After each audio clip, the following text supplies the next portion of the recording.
Mesdames et messieurs, bonjour et bienvenue à suivre ce journal hebdomadaire Free Media TV. Donc voici les principales articulations. Alichopata kwa maombi akichunge kwa maombi, la nouvelle chanson qui porte le nom de ce nouvel album est thème de l'année de l'artiste musicienne du gospel Suzanne Chumbe, annonce faite devant les journalistes dans une conférence de presse. C'est samedi 13 janvier 2024 à Bukavu. La société civile du site Kivu annonce la tenue de l'Assemblée générale élective à date du 23 mars 2024. Une annonce faite lors de l'élaboration de la feuille de route ce samedi 13 janvier 2024 au cours d'une réunion organisée par le bureau de la coordination avec les représentants de différents moyens de la société civile. Place au détail.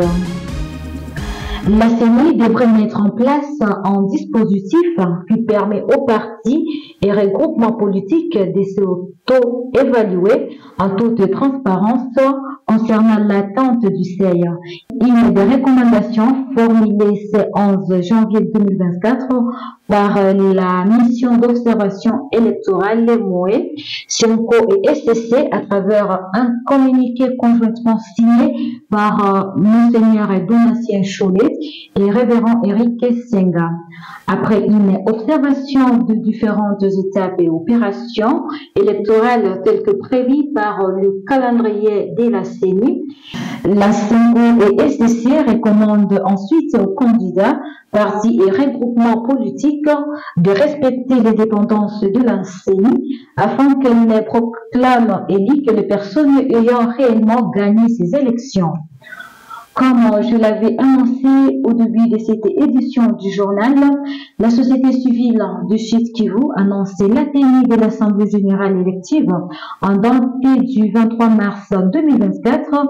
Une annonce faite lors de l'élaboration de la feuille de route ce samedi 13 janvier 2024 au cours d'une réunion organisée par le bureau de coordination et les représentants de différents moyens de la société civile de Bukavu. La réunion s'est tenue dans la salle Concordia en commune d'Ibanda, réunissant les représentants des noyaux avec les bureaux de coordination pour élaborer ensemble la feuille de route de la tenue de l'Assemblée générale élective. Le président sortant, Adrien Zawadi, est revenu sur l'importance de cette assemblée, vu que son bureau est fait mandat, mais les moyens financiers ne sont pas encore disponibles et font à ce que les élections n'ont pas encore eu lieu parce qu'il faut au moins un montant de 14 817 $. Nous avons le bureau à terminer son mandat. Il est temps que les sociétaires puissent se réunir pour définir une feuille de route qui les amène à l'Assemblée générale. C'est ce qu'on a fait aujourd'hui. On a présenté la feuille de route qui va jusqu'à début avril pour l'Assemblée générale élective et ordinaire. Nous pensons qu'il y a un défi. Le plus grand défi, c'est le défi de la mobilisation des fonds. La société civile, c'est toute la province du Sud Kivu qui doit se réunir, tout le mouvement associatif du Sud Kivu qui doit se réunir pour élire les présidents, les bureaux de coordination de la société civile. Le 23 mars 2024, on aura l'Assemblée générale et le 6 avril, on aura la remise-reprise pour le nouveau bureau qui sera élu. Rappelons que seules les organisations membres en ordre avec les cotisations pourront se réunir en des réunions avant le 23 mars 2024, date de l'Assemblée, pour désigner 10 membres qui seront délégués dans cette Assemblée. Et la division provinciale de l'enseignement primaire et secondaire technique EPST en sigle en partenariat avec l'UNICEF a procédé ce 9 janvier 2024 à la distribution de kits de formation à métier à plus de 300 enfants et jeunes vulnérables ont bénéficié de ces dons. Aurélie, notre stagiaire, nous fait le reportage. Des kits qui vont les faciliter la formation en tant que matériel didactique, notamment en coupe-couture, en menuiserie, en sérigraphie, en cordonnerie, en pêche, en mécanique et autres. Léon Boussagui, chef de division en charge des services généraux et leader du projet de résilience en éducation formelle et non formelle, a expliqué que cette activité vise à faciliter l'apprentissage des bénéficiaires. Aujourd'hui, il s'agit précisément de distribuer les kits d'apprentissage à tous ces apprenants. Et nous avons à peu près 11 filières. On distribue les kits 2 fois. Pour cette première étape, nous distribuons les fiches, les kits d'apprentissage à tous les apprenants, les kits de formation. Les bénéficiaires ont exprimé leur gratitude à la division provinciale de l'EPST et à l'UNICEF pour ce geste. Merci sana baendelee wa kwanza hivi vitanisaidia juu sio natengeneza sandale ngapi nauzisha kesho mimi nauza vingine vile vile, inaweza nisaidia hata kwa mabezwe zangu, inaweza nisaidia mtoto familia yangu na vingine. Kwa nataka tabwate ndio maana tunaanza tosha mafishi zote hapa porque motere sasa itashuka isikatekate mafishi. Vraiment ni merci tu ya mingi sana, tunafurahi sana kwa kuona tulikuwa tushasumbuka sana, tuko natumikisha mamanguo tu hazina maana, mais leo tunaona tunapata salupete, tunafurahi sana tena sana. Notons que ces projets dans la ville de Bukavu et ses environs concernent les vulnérables qui sont encadrés dans les centres de formation en métier. Le bourgmestre de la commune de Bagira, Patience Benkeya, a rejeté les accusations de vente d'un escalier public situé dans le quartier Mulumba en date du mardi 9 janvier 2024. Ces accusations circulent sur les réseaux sociaux depuis quelques jours. Vous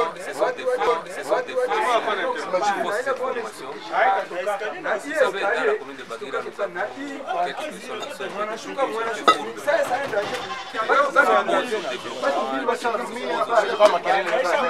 sont face à cette catégorie de la population pendant toute la période que j'ai dirigée. En effet, il s'agit d'un escalier de 2 mètres, secteur 2 mètres et 1 mètre 40 au bord duquel un monsieur a construit.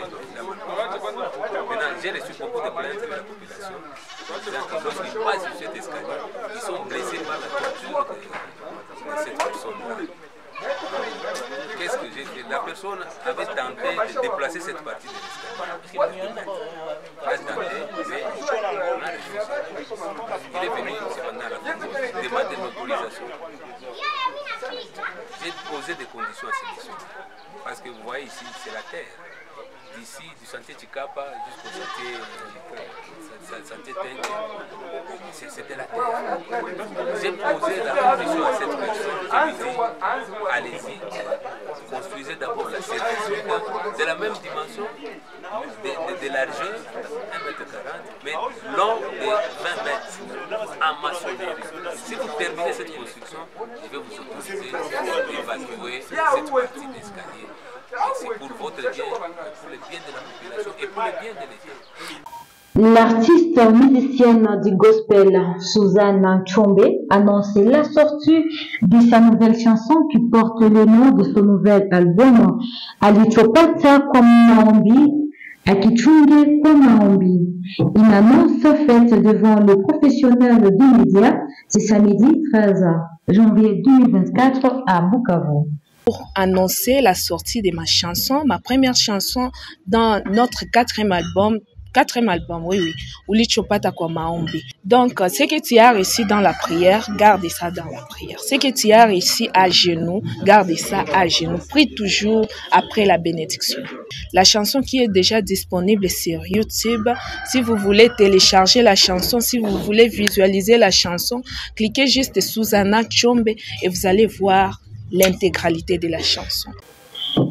Directeur de la conférence du parti COP28 tenue à Dubaï, c'est la thématique débattue lors du carrefour de jeunes pour la paix organisée par la plateforme Youth for Peace DRC en partenariat avec Congolese Action for Nature. Ce samedi 13 janvier 2024 à Bukavu, suivez le reportage. Pour une restitution. En novembre, nous les avons réunis pour leur dire que nous partions à la COP28 pour participer à la conférence mondiale sur le climat. Et aujourd'hui, nous sommes revenus à Bukavu et on les a encore invités, cette fois-ci pour leur dire ce qu'a été la COP28, qu'est-ce qu'ils devraient retenir. En des petits mots, nous les avons dit que la COP28 a été pas totalement un succès, mais quand même un grand pas dans la lutte contre le changement climatique.